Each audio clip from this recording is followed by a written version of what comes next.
Hello, everyone out there in Tampa Bay and beyond. This is James Knowles coming at you for the RBLR Sports podcast. I continue to podcast from my parents' house up in Tampa. Cat sitting. In fact, I happen to have one right here.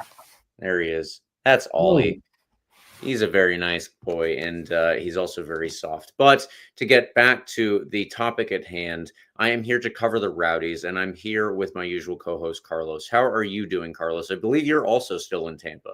James, I'm still in Tampa, back where my little Georgie Christoph bobblehead resides. This was such a fun little giveaway. Got it signed down there. It's here. It's staring at me, nodding uncontrollably. He looks happy. I'm happy. The Rowdies got a win. There's a big bit of news to talk about in just a second. I'm sure we're going to revisit it at the back end of this episode as well. But just really exciting few days for the Tampa Bay Rowdies, James. If you've been living under a rock today, you won't know what I'm talking about. But the Rowdies have hired a new head coach. Just really exciting news. Dominic Casciato, that was the way I believe it's pronounced. We'll get to know him more and more as he takes up the reins with the Tampa Bay Rowdies starting this Saturday, James, against San Antonio. Before we do any of that, before we talk about Coach Dom, before we move ahead and start talking about San Antonio, before we begin talking about this really fun away day at Naples, I want to ask you how you're doing. Cat sitting over there. What's going on in James's world?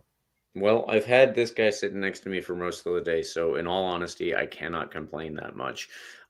If I had any room to complain, it was not related to the Rowdies. Carlos, you have already mentioned it, but we had already a pretty good show lined up, in my opinion, because we had to talk about the Naples game. We're going to have to cut that short, and we're going to have to review that pretty quickly, actually. We're going to have to really revise how much we were going to spend on that. And then there's so much to talk about. There was so much to talk about there. There is. And we're going to have to leave a lot of it on the cutting room floor, so to speak. But we'll still do our recap. Don't worry, folks. We'll do our preview of the upcoming game this weekend against San Antonio. But the vast majority of this show ultimately is going to be in our extra time segment, which, of course, is at the end. So you have to stay tuned. And the reason that we're doing that is the giant piece of news. The Rowdies sprung on us. Nobody that I know saw this coming. So we have to talk about the new head coach that the Rowdies just hired, just announced this very day. And obviously, we will see how everything goes with the future of this new look team. It's very exciting. So stay tuned for all of that and more. Please don't forget our ticket competition to bring a new person to our Rowdies home game.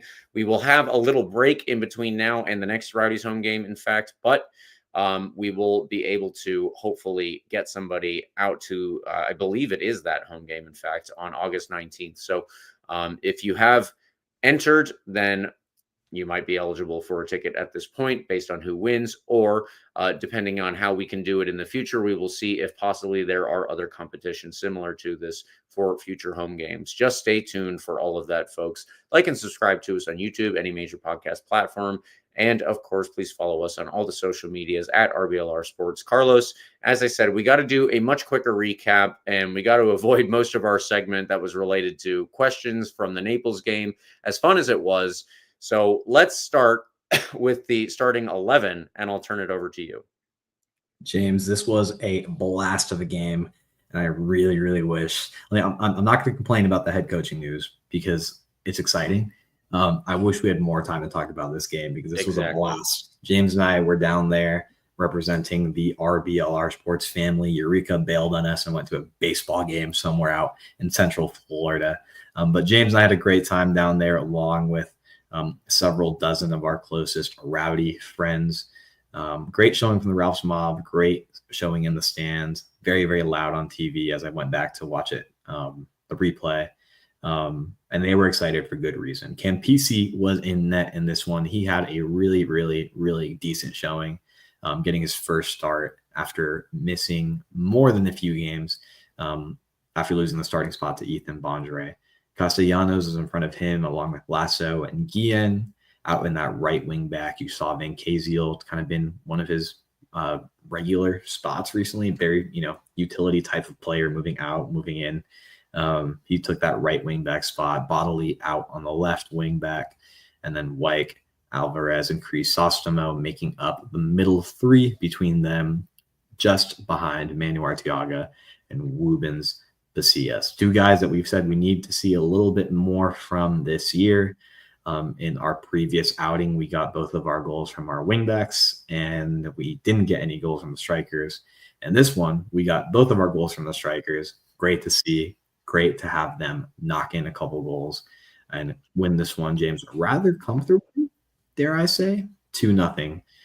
Carlos on the money with this prediction for the first time, potentially all season. I think that's my first score prediction that I've gotten on the money there. First and second half goals in this one helped us to complete the shutout. Again, just a blast of an away trip. Back line looked solid in this one. Naples really only had one really, really good look in the second half where the ball kind of bounced around in the box, top of the it was kind of point blank, James, if you know what chance I'm talking about. Ball falls to the Naples attacker. Campisi just moves to the right place in the right time. Great positioning. Gets a point blank save. And this one that, for me, goes down as one of the highlight saves of the season so far, and kept the lead 2-0 to go and not only win this game, James, but I think very importantly, get our first shutout of the year. That's really exciting. It's a long time coming. This back line is way too good not to have more than just this one shutout. But it's good to get that monkey off of our shoulder. You could tell that Forrest Lasso was particularly excited at the end of this one. You could see him give a good fist bump. I went back and watched the YouTube video that the Soccer Zombie is his YouTube channel put together from this one. James, I know he interviewed you. Mm-hmm. I showed up in the background of a clip on that video as well. And yeah, he has a great recap of this one. Just kind of fun coverage from the sidelines from this game. You could hear Ralph's mob chanting. Just a really, really, really great bit of recap. If you want to relive this one a bit more, you could see that on his channel. Just great, great content, great fans, good showing, I'd say, from Naples' fans. Yeah. Conclusions, I like what their supporters group is going for. We need to learn a bit more in the chance department, but I'll give them some grace in that it's still their first year. Good stuff, James. Overall, successful away trip. Campisi making the big save to keep the shutout. Back line, thrilled, exciting, great performance. Midfield looked solid, and the strikers both get goals in this one, which has been pretty rare on the year. 3 points to the Rowdies in the Jägermeister Group 6 to jump to first place in the group. Side note, Charleston are in last place. Just fun to point out. Weird. Maybe they, to a certain extent, it seemed that in their last game, at least, you could tell they've kind of given up on the feasibility of making it to the next round in the Jägermeister Cup. So a good bit of rotation in their last Jägermeister game. I would imagine you see some of that against us when we play them in the last Jägermeister group stage game against them. Or maybe they want to screw us and they play their starters for no reason. But either way, Charleston not in a position to advance to the next round in the Jägermeister Cup. Rowdies in first place.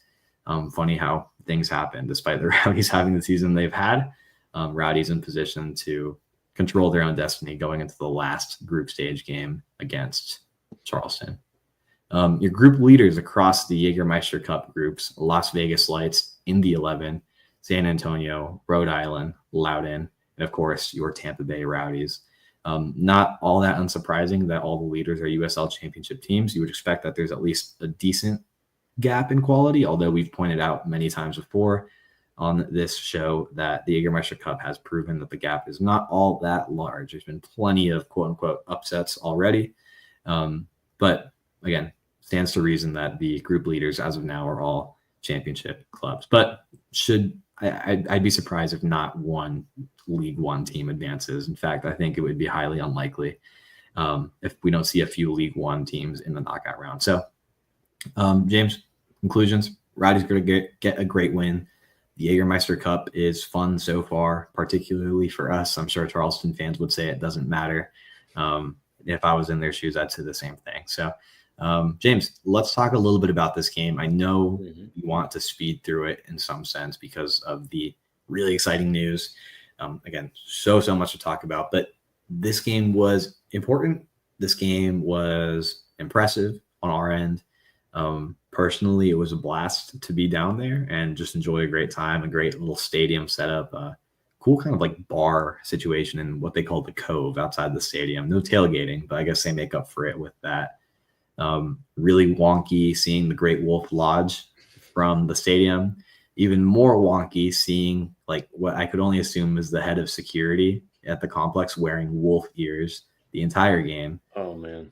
We'll revisit that in a second because I feel like we'd be doing this podcast a disservice by not talking about that a little bit more. But James, big takeaways from this one. The lower division side, we get the points.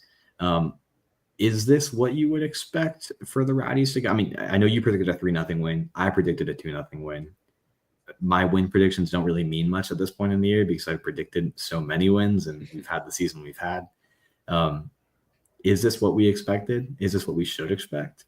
Takeaways, general thoughts. Rowdies win 2-0 in Naples. What do you got? I do think generally this is where the Rowdies should be playing against Naples, and I want to say that with all due respect.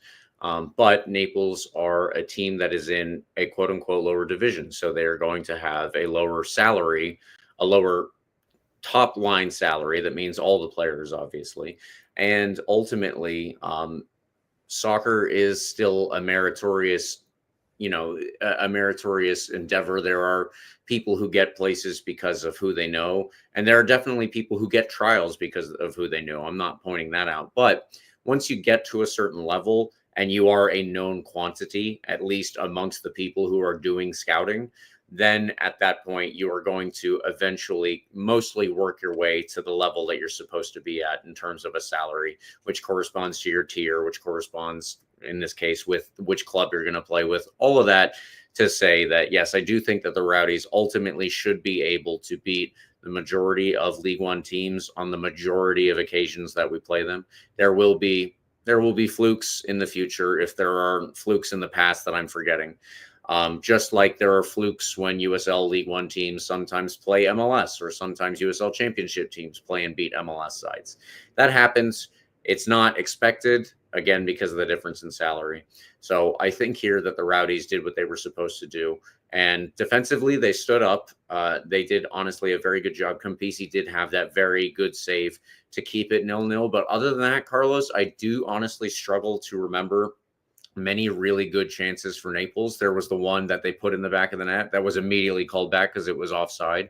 Yeah. All of us saw that it was offside immediately, except for the Naples fans who were turning around and yelling at us in the section where they chucked all the Rowdies fans and, you know, giving us some generous sign language. But I think I had a great time letting them know that it wasn't a goal, for the record. I was a few Mick Ultras deep at that point and I very much enjoyed letting them know that it was offsides. Yes, my wife and I, just to veer off slightly, because we do need to talk. I think even more than this, Carlos, you wanted to highlight the away day experience, and I would like to as well. The away day experience for this was fantastic. The team got a bus.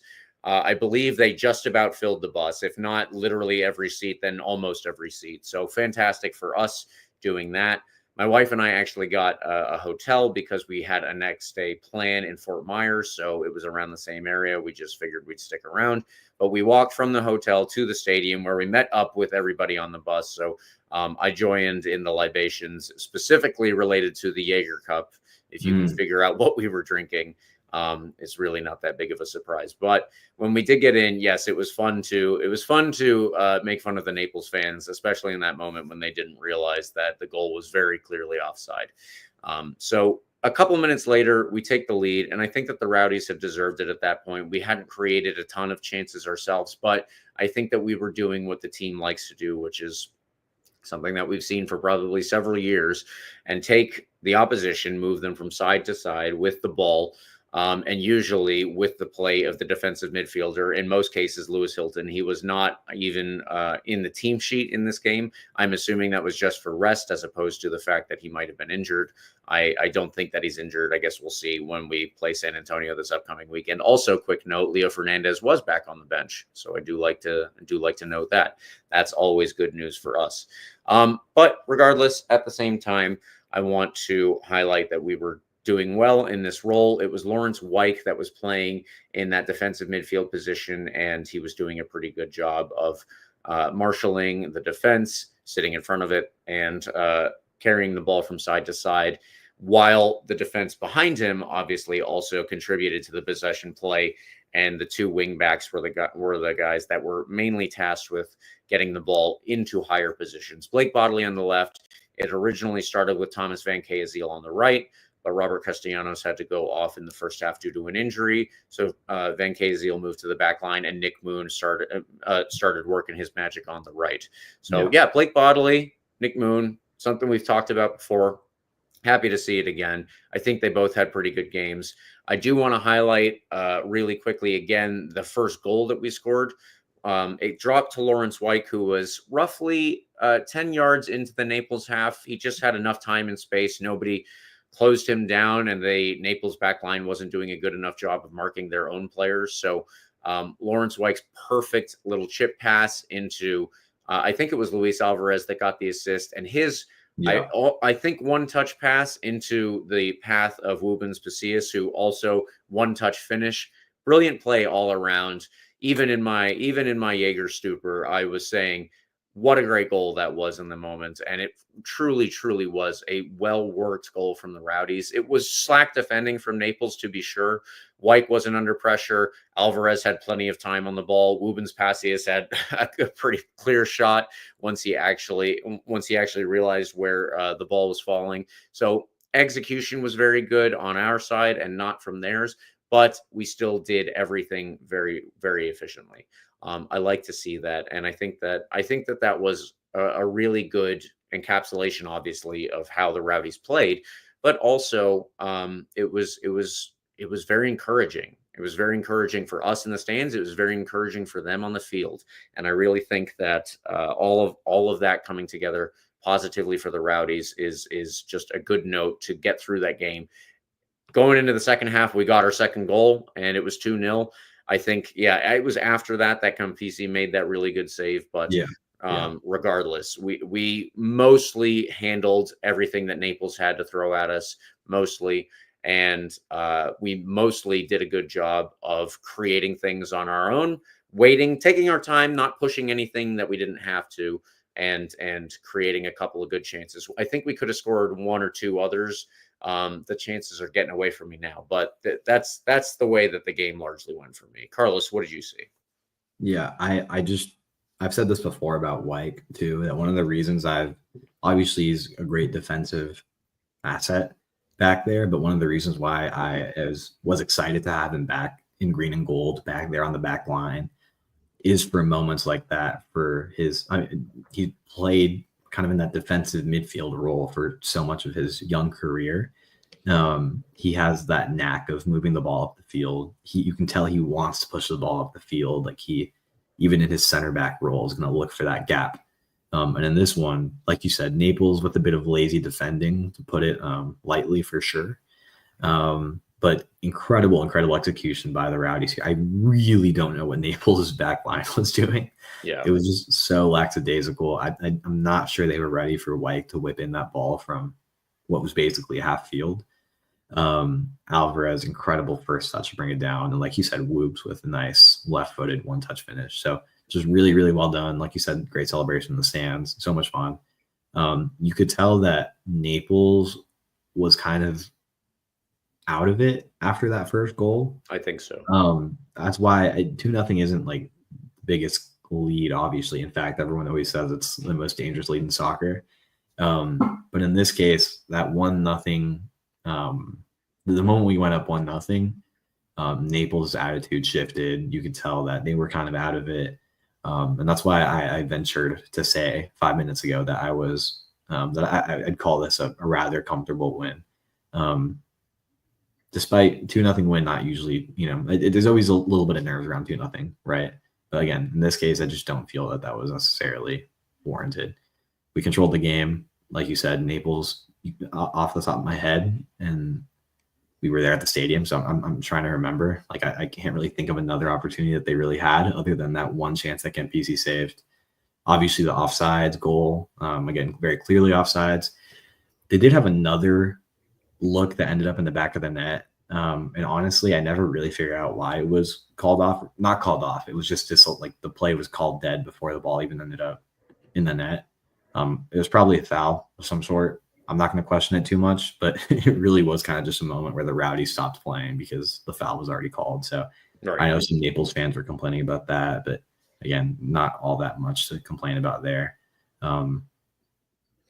What else? We can talk about that goal from Manu Arteaga because, again, that was pretty nice. But I attribute some of this as well to, again, Naples is really, really questionable defending here. Manu Arteaga was ridiculously open in the box, like ridiculous. Also, Blake Bodley seemed to have a pretty good amount of time to, once he beat his first player, I think that he just had all the time in the world to pick out where he wanted to place the ball anyway. Yeah, he had a lot of time out there. And Arteaga was so wide open. I was kind of waiting for the offsides flag to go up. But once you saw that the ref was running back to midfield, I was like, oh, okay. And I ran down there. And actually, James was there with me. We went down close to pitch side to celebrate. And go check out the new RBLR Rowdies Twitter header if you want to see that. Yeah. The RBLR Rowdies Twitter header is that. Actually, we're shouting people out as well. The soccer zombie whose video I mentioned earlier, he has a great angle of that goal. And it's funny if you're looking back at the highlights, you see him with his camera like in Arteaga's face, like he's right there. So great angle of that goal as well on his channel. And again, just really, really well done despite Naples' questionable defending. It was well done. Good execution. Again, great celebration in the stands, very fun. But again, if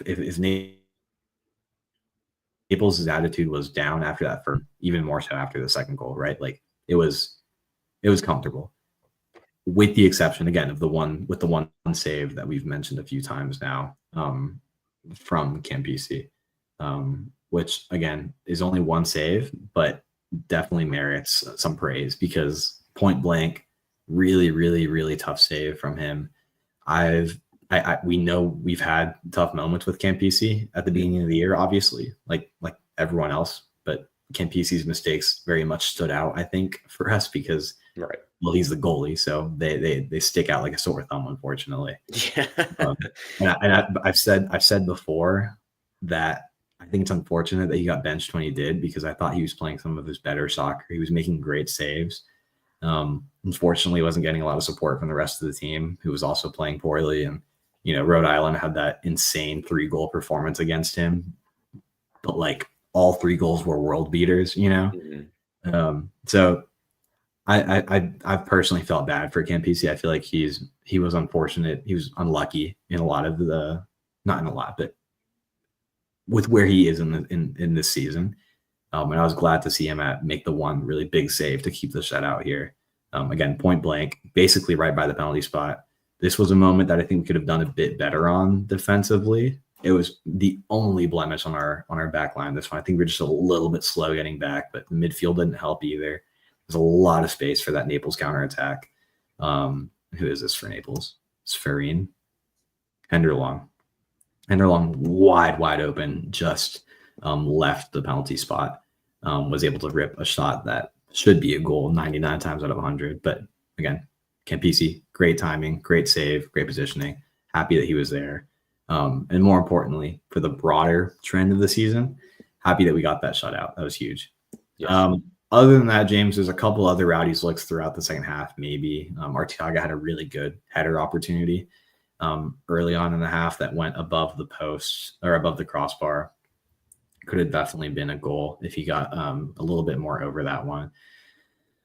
There's some chaos later in the 70th minute in the box, just a lot of possession, and no one really took the shot for the Rowdies there. Could have been a good look. But overall, I wouldn't say it was this world-beating offensive performance, but it was building on this improvement we've seen game over the last, let's say, month, right?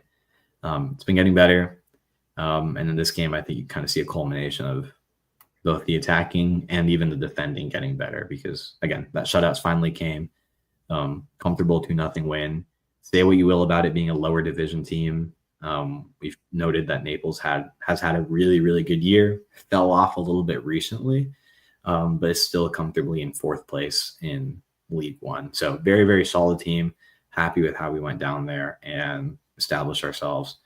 Someone got in trouble for a smoke bomb after our first goal, which is when the wolf ears incident started. For anyone that wasn't there, this merits a point here, James. I know we're trying to speed through this, but we have to mention this. This is ridiculous. There's what I can only assume was the head of security or operations or something at the Naples ground walks over. He's in his official gear, and he's also just wearing like a headband with wolf ears. Very furry like situation going on there. There was also definitely a furry coated mascot, let's say, from the Great Wolf Lodge. Yeah. It was very American soccer pilled, coated. What are the kids saying these days? It was awesome. It was funny. He had a great time. Once they kind of got off our ass with whoever, used that smoke bomb, they were chill. But it was a funny experience having. I really don't know how you can take someone seriously wearing wolf ears as security, but I digress. Rowdies win 2-0.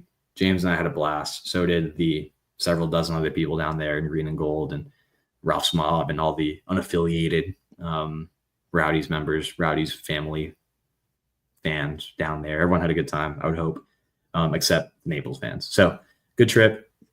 Thank you to the Rowdies for providing that bus. I'm sure everyone had a blast. Good stuff. Anything to take away, James, broadly here? Like, is any takeaways about the defense? Are we building something here? Does it feel like we're building that momentum, or am I being very optimistic? I do think that we're building some momentum here. I think that the shutout was a big part of this. And I think that slightly more than that, one other takeaway that I would add is just the availability or the versatility of the players who are available.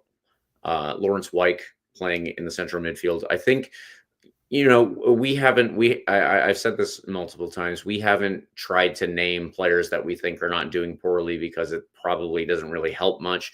I think that Lawrence Wyke has had games this season that he would probably describe as less than stellar. I don't think I'm breaking any ground by saying that. Probably the same for Aaron Guillen and Forrest Lasso on the back line. This was a very good game for the back line. Lawrence Wyke stepped into the midfield, and he did a great job.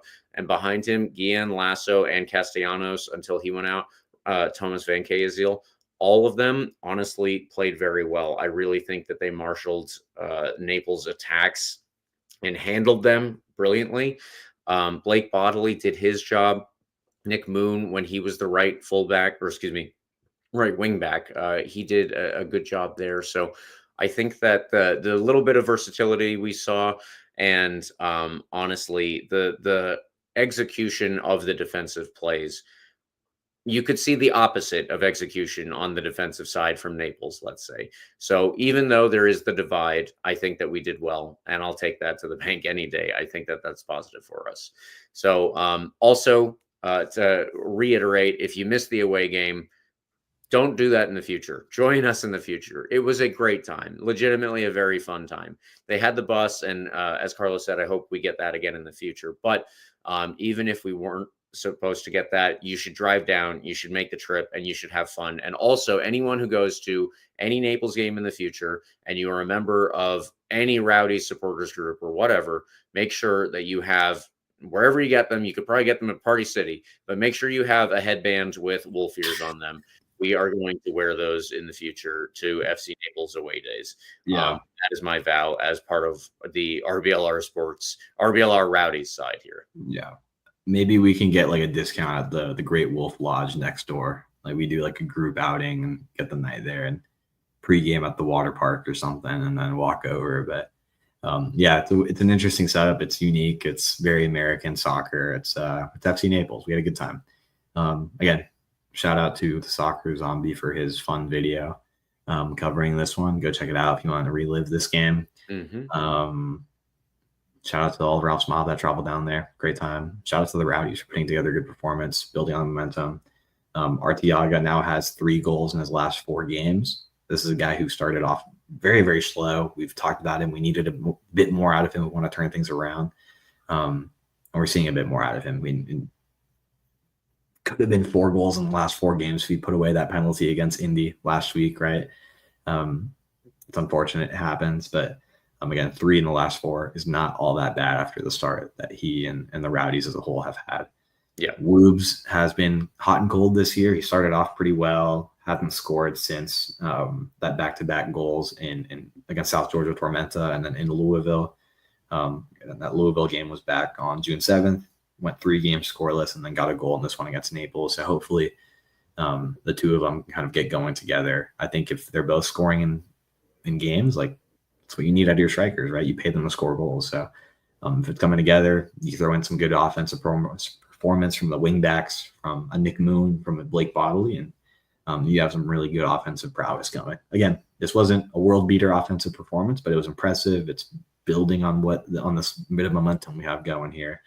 And of course, your strikers getting goals is never something you're going to complain about. So really, really happy. Oh, and then one more thing before we do. I assume we're jumping into the man of the match after this, James, I would imagine. So this is spoiling that Arteaga is not my man of the match, but I want to give him a shout out because this is a guy who obviously, like we said, started off really slowly, 3 goals in the last 4, like I said. But he had some dog in him in this past game. It's worthy of a shout out. He was fighting for every ball going down the sideline. He was, bodying these Naples defenders in a way that I think we hadn't seen at the beginning of the year. Just that fire seems to be back under him. And it's been really, really, it was fun to watch against Naples. You see it in the highlights. You saw it on the back end of the game when we were already up comfortably 2-0. He was just pushing these Naples defenders out of the way. Really, really fun to watch. So I'm happy we have that version of Arteaga back with the Rowdies right now. James, man of the match now? Yeah, let's hop into it. Okay. I wanted to say the entire back line as my man of the match. I don't know if that's something I can do. It's our podcast. We make the rules, I guess. It doesn't really matter. But specifically Forrest Lasso. So I'll say Forrest Lasso and the entire back line, right? Lasso has been on the bench most of these last few games, coming off the bench, kind of almost like a closer in baseball or something. He had a great showing, helped us keep Naples out of our box almost entirely. Naples had a lot of shots in this one, more than the Rowdies. The final tally was 14-7. But it was a lot of low opportunity, low XG looks. They didn't have a single big chance. I think it's credit to our midfield as well, kind of cutting off the passing lanes. But our back line did a really good job of making sure they didn't ever have a clear look at goal, with the exception of the Campisi chance, obviously, the Campisi save. Great stuff all around, but Lasso in particular seemed to not let the fact that he's been coming off the bench for the last few games dishearten him. He came in, still a leader we know him to be, and controlled a really, really impressive back line with Castellanos and Guillen. Yeah, that was fun, James. So shout out to them. First shout out of the year, hoping for many more after this. Absolutely. And my man of the match, I have mentioned his name a number of times at this point, but Lawrence White, I think, had a very good one in this one. Again, partially because he stepped into a role that we haven't seen him play so far this season, or at least not very frequently this season, but he did well. It was against second or third division competition. Regardless, you got to play who's in front of you, and he did. He did a very good job. In addition, I will give him the MLS assist on this. Very good on the first goal. I thought that it was a perfectly weighted pass, obviously. Luis Alvarez had the perfectly weighted pass that followed it, which was the actual assist, and just beautiful stuff all around. Lawrence White, well done. He's really started to turn it around recently. I think this is his third or second RBLR Sports man of the match in the last couple of games. He scored, obviously, the week before. So, yeah, good stuff from him. Before we move on to our next segment, just want to say that liking and subscribing is free, but if you think you might need some new threads coming up this year, you can check out shop.rblrsports.com, and see what we've got going on there. We have some designs that I think you will like, regardless of which team in the RBLR Sports family you support. Maybe all of them. Maybe you get an RBLR Sports shirt for everyone. That is up to you. If you do that, though, I would suggest you use the promo code COYR so that you can get 10% off of your order. And that way it is at least a little bit less expensive when you go to checkout, because it is going to be nice to wear all of that stuff to all of the games coming up this fall. Hopefully for, again, every team in the RBLR Sports fandom. So, Carlos, we have to do our away game preview, and then we will get to the big moment of the night, the actual thing that everybody probably is tuning in to hear us talk about. But first, we do need to talk about this away game versus San Antonio. So let's do that now. This Saturday at 9 p.m. in Texas, the Rowdies will take on SAFC in big old, dumb, old, stupid Texas, as SpongeBob once said. Maybe it was Patrick. San Antonio are in relatively good form recently, with only one loss in their last 7 games and 3 wins in a row, in fact, including in the Jager Cup. So keep that in mind. San Antonio are not going to be a pushover, and obviously we're playing them away, which adds to the chances that San Antonio get a pretty good result here. They have generally liked a 4-3-2-1 formation, roughly. I should have said 4-2-3-1. So that is my mistake, reading my own notes here. Richard Sanchez has mostly been in net behind Reese Buckmaster, Alex Crognali, Mitch Tainter, and Jimmy Medranda. In midfield of Lucio Barón and Almir Soto started their last 2 games. However, please be aware that other players have filled in those specific roles, those 2 roles in front of the back line. Those were the last 2, and so I listed them here because a couple of other players have stepped in and out. In front of them were listed Jake LaCava, Nicky Hernandez, and Luke Hawkinson. Hawkinson has started most of their games. I think Nicky Hernandez is stepping in for a player that I'm going to get to in a little bit, whose last name is also Hernandez. And Jake LaCava, you guys already know who Jake LaCava is. I don't have to tell you all that much about him at this point. Up top, Juan Agudelo, former U.S. men's national team player, has started the majority of games. Their leading goal scorer is Jorge Hernandez, who has been previously the number 10. However, he has not been in the team for the last 4 games. I'm assuming that he is injured and therefore unavailable to play. I don't know if he will be back, of course, for this game. If he is, I will at least hope that he only makes it off the bench and doesn't start. Regardless, he is the team's leading goal scorer with 7 so far this season. I'm, again, hoping that that just isn't a factor here. Luke Hawkinson has 3 goals on the season, while Nicky Hernandez and Jimmy Medranda each have 2 assists. Jorge was also their biggest chance creator by a wide margin. I'm talking like 20 to, I think, 13 was the next highest. So the fact that he's not involved probably bodes us well, if that is indeed the case, come Saturday. And I'm again hoping that we just get one more little bit of luck going our way, which would be Jorge Hernandez having to take at least one more game off. But keep that in mind. Jake LaCava is still a very good player. I do like Nicky Hernandez. I've seen him play for a couple of years now, and I think that he's relatively good. Luke Hawkinson, I think that he was with Rhode Island last season, if I'm not mistaken, or one of the, obviously he is still a USL veteran, so he's not an unknown quantity here, and he's somebody that we will have to keep an eye on. Juan Agudelo up top isn't known at this point in his career, I would say, as much for his scoring as he is just his hold-up play. He's very good at hold-up play, but he is not usually the guy who gets on the end of a chance. I guess at this point, he's the guy who helps contribute and create chances. So just keep that in mind. And just to hit on their back line really quickly, Alex Crognali is 6'5", obviously very tall. Mitch Tainter is previously a USL Championship Player of the Year overall. So they do have good players back there. They're not going to be a pushover in any way, shape, or form. And yes, thank you, Giuseppe La Rocca. Come on, you Rowdies, COYR. So, Carlos, while we are on the preview, is there anything else that we should hit on from San Antonio? No, but not really. They're good. They're in second place. They're legit for a reason. Like, they're not up there by any fluke. Right. You've mentioned several of their really impressive players, obviously one of them being former Rowdy Jake LaCava, who we know very well. We know what he's capable of. Just a lot of really, really impressive talent in this team that seemed to come together at the right time. They're winning games. They're not, they have lost 5. They're not unbeatable. I think it's interesting how the top of the West looks versus the top of the East. You know, you look at a Louisville who's only lost 1 game, drawn 4.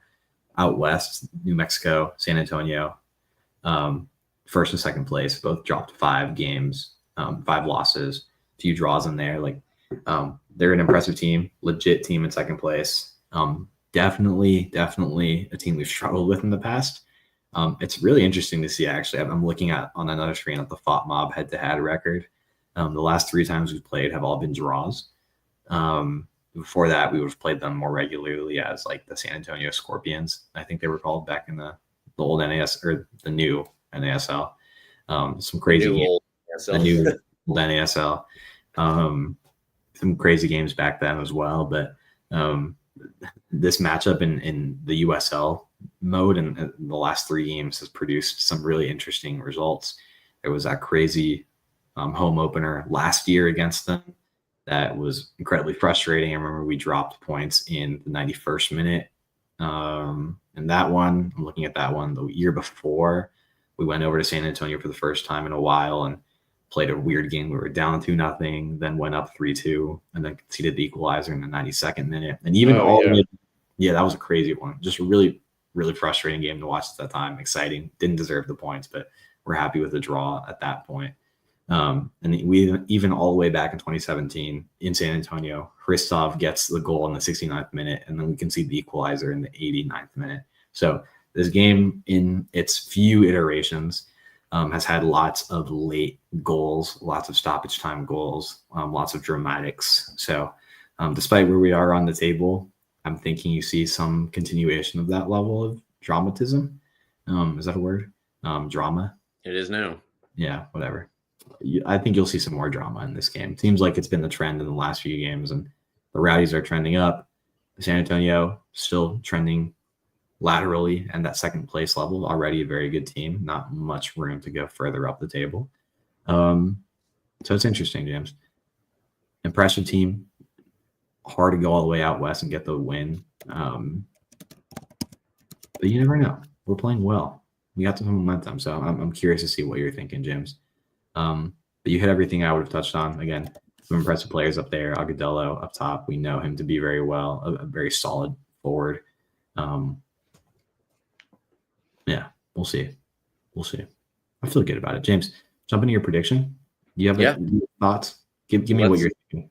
Let's get into it here. So my prediction, I do think the Rowdies are doing well, and I think that I think that possibly something we're about to get into, but we may be lined up for a new coach bump. And I think that's the right term.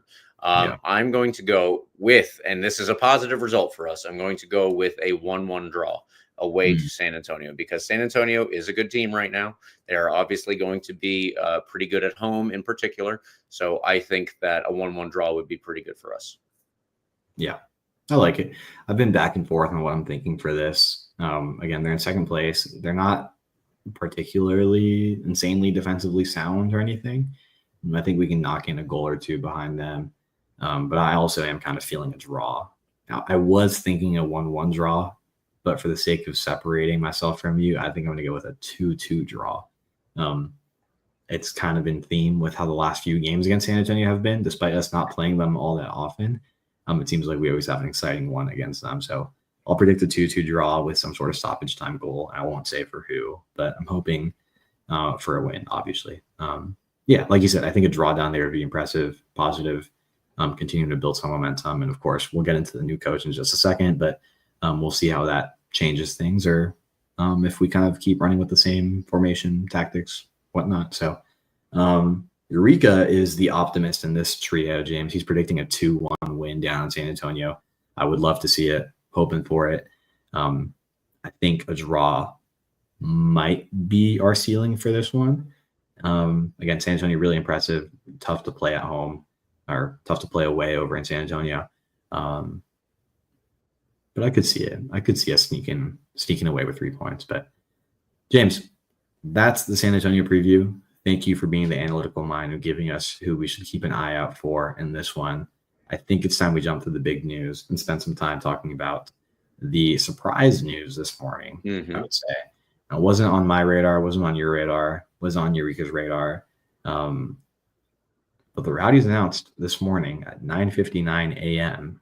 that Dominic Casciato is the new head coach of your Tampa Bay Rowdies. Exciting stuff. It's a really, really, surprising. Again, I've heard of him. I knew he was a great coach. It just wasn't on my radar at all. I thought we'd ride the year out with Steve Coleman and see what happens next year. That was my impression of what the Rowdies were doing. That's what I thought would happen. And I was ready to jump into this podcast saying Steve Coleman is building something. He's putting together some momentum. That being said, I'm glad he's sticking around with us. Obviously, going back to the assistant role that we brought him in to take over. I'm glad he'll be here to onboard Dominic Casciato into the Tampa Bay Rowdies. I think it'll be really, really, really helpful, particularly for such a challenging first game like playing away at San Antonio. To have Steve Coleman here still helping him to ease into it. So here's the scoop on Coach Dom, James. This guy comes to us from Union Omaha, who's struggling a bit this year. And some folks pointed that out in the comments I saw on social media or on the Discord. It's fair to point that out. Fair. The word is that several of their key players went down early in the year. You're also doing an injustice if you're not looking at the context of a third division team that's playing so well. They've lost a lot of their really good players over the last couple of years because they made it with they finished his 2 full seasons there, with back-to-back Players Shields and of course a victory in last year's USL League One final. When you have that much success in such a quick span, such a short span of time, you're going to lose some of your key players going to get injured. And of course, I think that's kind of why they find themselves where they are this year. I think the important bit is to look at how impressive his resume is in such a short time as a head coach with Union Omaha, was able to go in there and instill a very serious winning culture. Again, back-to-back Player Shields, best team in the league in the regular season. And of course, that League One final win last year as well kind of puts them over as the champions of League One. 3 trophies in 2 seasons. Not all that bad. Was the best coach at that level for the past 2 years and won the Coach of the Year in those back-to-back seasons. Yeah. Very justifiably so. This is me reading from the Rowdies article that they put out there on their website announcing the hiring of Coach Dom. I'm saying call him Coach Dom because that's what Rowdies vice chairman Brian Ald called him. He goes, "We're thrilled to welcome Dom and his family to Tampa Bay. Dom has established an impeccable reputation in the USL and US soccer, and his recent successes with Omaha demonstrate he is a focused leader with an innovative mind who's capable of building a winning culture. His emphasis on supporting his players and helping them reach their full potential, exactly the kind of leadership we value, and we're confident he will make a lasting impact at the club." Really, really impressive stats in this time with Omaha as well. Obviously, it's easy to point out the trophies. If you dig into it a little bit more, you peel the layers back a bit. You see Omaha had a record-setting 65 points that year in their first year with the first Players Shield, 61 goals in that regular season as well, and a league best 10-match winning streak in Coach Dom's first year. Continue to break records in the follow-up season. Now I'm just reading again from the article. As the squad set a new league standard with a plus 23 goal differential and a scoring rate of 2.14 goals per match. You hear a lot of attacking numbers based on what you see online. You look up Coach Dom Casciato and you see a lot of highlighting his attack, his attacking mindset, lots of goals with Omaha. It's exciting. It's kind of the brand of soccer you want to see at the stadium every day. You want to score 3, 4, 5 goals, 6 goals every game, obviously. And it seems like he is the kind of guy you want to have leading the team if that's what you're looking for, right? So all around the USL Twitter sphere and social media world, James, it seems like it kind of rocked the USL landscape a bit. It's the first move by a USL coach directly from USL League One to the USL Championship. The Rowdies paid Union Omaha an undisclosed amount for him. So again, first time that's happened. Rowdies broke the League One championship intra-player record earlier this year as well. So it seems like we're kind of establishing that League One to championship pipeline here. we'll see how it all plays out. But James, this is really, really exciting stuff. It seems like he is someone who's going to understand the USL landscape. Seems like he has quite a good resume in just a short amount of time as head coach, despite 15 years of coaching experience across the US, Europe, doing different types of assistant roles, scouting, NPSL, USL League Two, even the pre-academy teams at Espanyol in Barcelona. So he has a really diverse resume if you look past his head coaching over the last 2 years. Really, really interesting stuff. He was on technical staff for Locomotive FC in the USL in 21. So just a lot of USL experience for the last few years. It seems like this is a guy who is going to understand this league, bring in some attacking football mindset into this club, and truly adding some more energy to a club that is starting to build some momentum. So James, lots of stuff I just threw at you, lots of stats, lots of facts. The reaction online seems generally very positive. People are excited for him. People are sad to see him leave from Omaha, which is always a good sign. You want your coach coming from another team to have had the respect of his former of his former club's fans, and you love to see to a certain extent those fans say, we're gonna miss this guy, like he's just an incredible person, incredible coach. What's your reaction to not just the hiring, but everything around the hiring, the social media reaction, what folks are saying online? John Morrissey put together an interesting commentary on this hiring earlier today that we'll talk about in a second as well. Give me James Knowles' thoughts. Well, yeah, I think that this is a very interesting signing for a lot of reasons. I will point out I'm not super familiar with Union Omaha overall. Over the past couple of years, I think that I've seen them mostly play in the U.S. Open Cup, where they either would have been playing Des Moines Menace a couple of times, I think, or on the other side of things, they have ended up being one of those teams that has knocked a couple of games off against MLS side. So, keep that in mind. It doesn't mean anything. It doesn't mean anything and everything there, but it is interesting to keep in mind. They do generally, as far as I've read, because like I said, those are the only games I've seen, so not a ton to go off of. But as far as I've read, they do generally like to line up under Coach Dom with at least 3 at the back. So let's keep in mind what the Rowdies have done for the past several seasons. And if you look at 2025 specifically, we started with a group in the back that was mostly with 2 fullbacks and 2 center backs.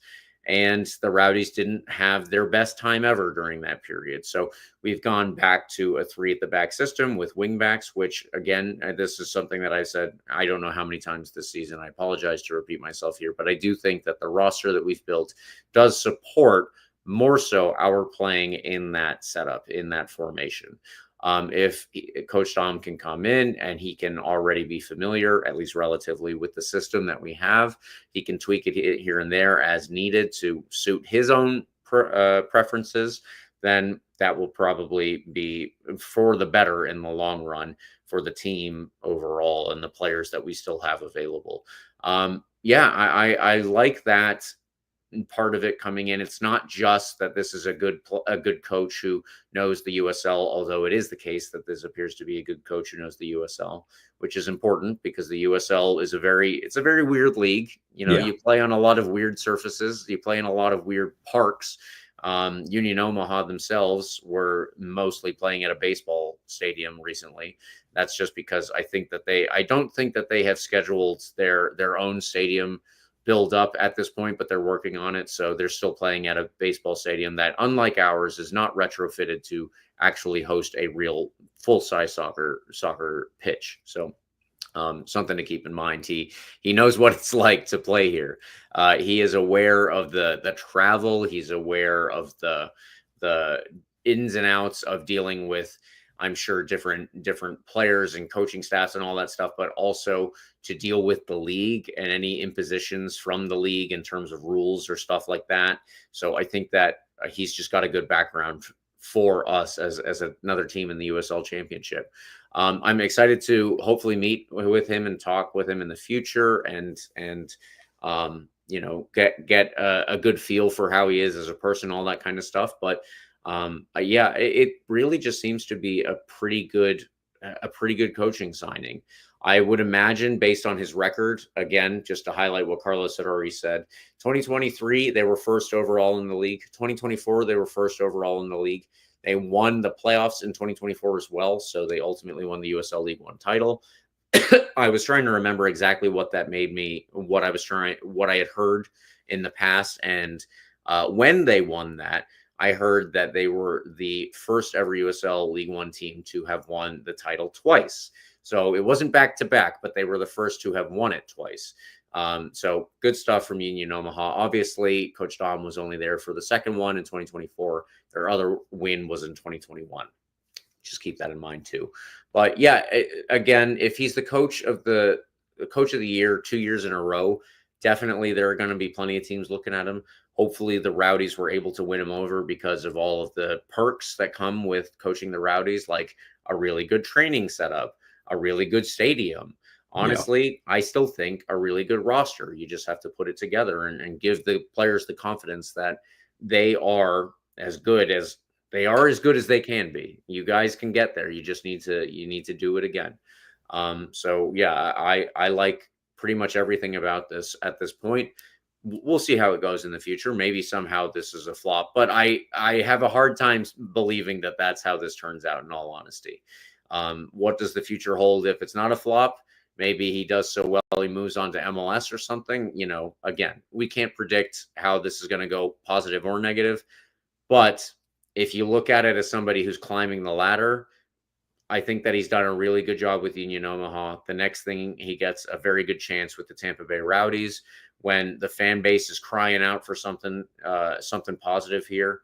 And I'm happy to see that that's what we did. Also, just want to take a moment to say Steve Coleman came in at a tough time as the interim head coach. I thought that he was going to be the head coach for the rest of 2025. So he still did a lot of good stuff. He put us through, or he carried us through what was a really rough time. I'll say that it was a rough time. I don't think that that's down to Steve Coleman. I think that that's down to a lot of factors that are beyond his specific control. But Steve still carried the team as best he could. He tried to put them out there every week with the confidence to go out there and do their best, and ultimately change things up here and there with his formation, with little other tweaks to where players are playing, tweaks to who is out there, of course, all that kind of stuff. So Steve deserves some credit here, and I think that him being in the background is going to help Coach Dom to integrate himself to the team overall. And let's not raise our pitchforks or raise our beers in whatever happens this weekend. But it'll be interesting to see what his immediate impact on the team is, even if it is something that even if it is something that's good, or even if it is something that's bad. We just have to remember there's a lot more than one game in his future we all hope for, obviously. Yeah, it seems like this is certainly obviously you want a head coach hiring to be a long-term kind of hiring. It seems like this is someone who you saw in Omaha build a bit of a culture, build a project over there. I would imagine that's the goal, obviously, with the Rowdies, to build a long-term project, a long-term culture. One more thing on Steve Coleman, by the way, like I mentioned earlier, it's really, really good to have him still obviously stick around. He was brought in as an assistant coach, didn't have any head coaching experience at the professional level, and was kind of thrown to the wolves in his 15 games as interim head coach. That's interesting. If you look back at the last 15 games that Steve Coleman led, there's kind of a divide between that first half of his interim tenure and this back half. That first half was obviously a big learning curve for everyone. We're in the middle of some incredible change, struggling to put together any sort of result. It was looking rather bleak. And then you get to the end of May, you get to that Lexington game, then Georgia Tormenta, good performance in Louisville, win against Miami.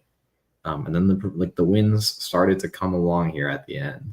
So I think you put us in about as good a spot as you can, given everything that's happened. And I'm really, really glad that he's sticking around as the assistant, because again, that's what he was brought in to be in the offseason. I think there's a lot of potential for him. It seems like he has the respect of the guys in the locker room, of course. And I'm really, really excited to see how he continues to develop as an assistant coach eventually in the future you see him taking up a head coach role, whether that's with the Rowdies or somewhere else. You never really know in with this world, but you never know. I think, again, worth the shout out as well. Worth re-emphasizing that shout out here as we enter the Coach Dom era. Again, really, really happy that he's sticking around. Have him in our corner for that game against San Antonio. It's a really tough first game for a new coach going away to the second place Western Conference team. But it seems like he plays a very similar type of play style to what we've been rocking with for the last several years. Kind of 3 in the back, maybe 5 in the back, depending on what you're doing with your wing backs. Right. It's going to fit the Rowdy style, I would assume. It should be a rather smooth transition. So great sense of continuity here, despite bringing a new coach. It feels like it could very easily be a nice, smooth transition. I'm hoping to get him on the podcast as soon as possible. I really want to get to know who he is, chat, figure out what his vision is. Of course, trophies, but go a bit beyond that. It was very clear from people more in the know over in Omaha that there was certainly teams eyeing him. Again, when you're back-to-back coach of the year at League One, it's definitely nothing people are going to be looking your way, right? And so plenty of other teams keeping an eye on him. I'm glad he ended up with the Rowdies. It was clear based on the quotes from Omaha that he had been kind of eyeing a move and he'd been waiting for the right team to give him a call. This is a quote from Union Omaha's website. The opportunity of leading one of the country's most historic and successful clubs at the Tampa Bay Rowdies is one that I couldn't turn down. So I'd like to thank Gary Green for keeping his word to me that when the right opportunity came along, he would support me. Obviously, Gary Green, I don't know if he's the owner, president, some sort of executive over at Union Omaha. But there was an understanding that Coach Dom was looking for the right team to give him a call. I'm glad it was the Rowdies. It seems like he has a really, really a deep level of respect for the Rowdies and kind of what he can do with our club, with our players, with the community around here. So it's exciting. I think he understands how exciting it is. I think he understands the responsibility of taking over the coaching role here. But you could tell he's excited just from the quotes, right? Opportunity of leading one of the country's most historic clubs is one that I couldn't turn down. So that's exciting to hear from a coach coming in. I'm hoping this is the right opportunity, like you said. So I think we have a good match on our hands between this club and Coach Tom. But like I said, only time will tell. But there's certainly reason to be excited, for sure. Absolutely. So, we will see how things go, of course, against San Antonio this week with a brand new head coach I believe, in charge for this specific game. Really exciting stuff for us. Carlos, unfortunately, though, we do have some news from one head coach, the new head coach, to a prior head coach, something that I saw and I forgot to put on our notes here, but you did make sure that we had it on the notes. So thank you for adding this. What is our last bit of news here? Yeah, this was a tough bit of news just a few days ago, but certainly worth mentioning because legendary Rowdies coach Gordon Jager passed away recently. Coach Gordon was one of the not only pioneers of Rowdy soccer, but pioneers of soccer in America in the 70s. Really helped to bring over that game over here. Folks who were around for the original era Rowdies will testify to his passion, his excitement, his energy, and his very personable attitude with all the fans back then. He was inducted into the National Indoor Soccer Hall of Fame in 2013, by the way. Plenty of honors to his name. He played his entire professional career as a center back with Charlton Athletic, where he was teammates, by the way, with the original Rowdies head coach, Eddie Firmani. So just some deep Rowdies lore with Coach Jago. Very, very sad news to hear that he's passed away. But his legacy with the Rowdies community is eternal. You know, it not just the Rowdies community, but the soccer landscape in America.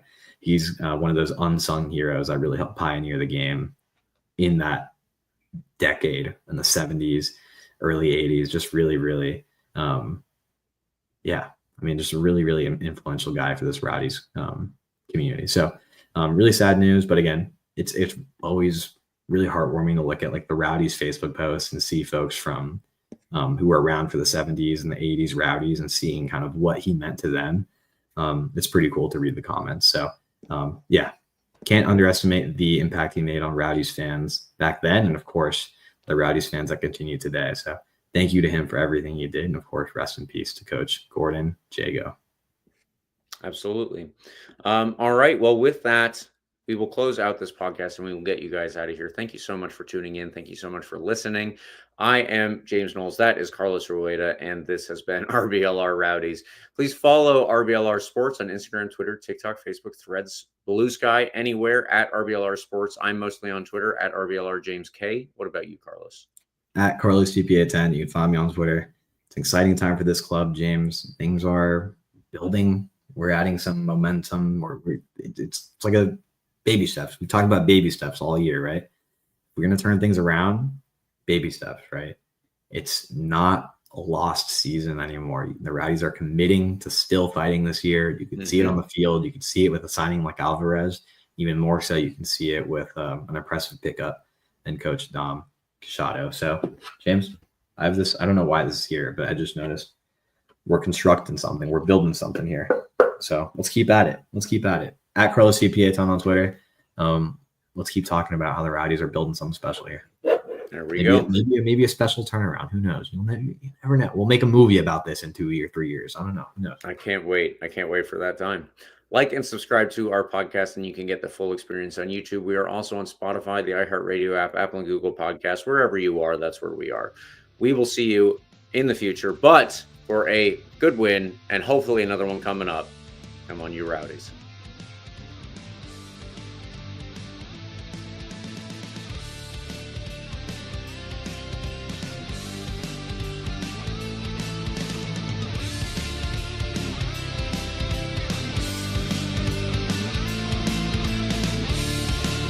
Thank you for tuning into this presentation by RBLR Sports. On your way out of the stadium, please remember to like and subscribe.